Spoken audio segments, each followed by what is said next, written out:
Se il centrodestra non accetta la lista Zaia non può essere presentata, perché deve avere una firma di accettazione da parte del candidato presidente. Questo lo spieghiamo perché c'è qualcuno che è convinto che a prescindere uno possa fare una lista civica e salire sul treno. Non funziona così. E quindi, se il centrodestra dice di no, se non c'è questa firma, c'è il rischio che la lista Zaia vada al di fuori del centrodestra, corra fuori dal centrodestra? Ma guardi, io non voglio neanche commensurare questa ipotesi, penso che ci siano i tempi e la maturità per fare una valutazione seria, di continuare come si è sempre fatto. Questa è una civica che mi segue da quando ero in provincia e non ha, ripeto, non è un soggetto politico. Non vuole nemmeno immaginare una lista Zaia fuori dal centrodestra, Luca Zaia, ma non volerlo immaginare in politica non significa automaticamente escluderlo, e questo nelle ore in cui il forzista Antonio Tajani dice che la lista Zaia non è una buona idea e il leghista Matteo Salvini parla di mera discussione giornalistica. Sullo sfondo l'imminente tavolo del centrodestra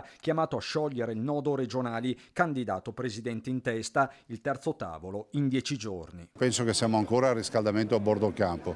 Quando si inizierà a parlare sul serio è ovvio che io porrò la questione di una lista Zaia, che è un fatto di rispetto e di sensibilità nei confronti di una grande parte dell'elettorato che altrimenti rischia di non andare a votare. Insomma, Zaia a Castelfranco per la nuova radiologia dello IOV non molla e anzi rilancia, con lui si schiera buona parte dei colonnelli. Io però credo sia un errore madornale rinunciare alla lista Zaia, perché è un patrimonio di consensi che abbiamo in Veneto grazie al lavoro che il presidente Zaia ha fatto. Una discussione che per il centro-sinistra, a partire dal segretario Dem Andrea Martella, significa solo una cosa: che sul Veneto decide Roma, alla faccia dell'autonomia.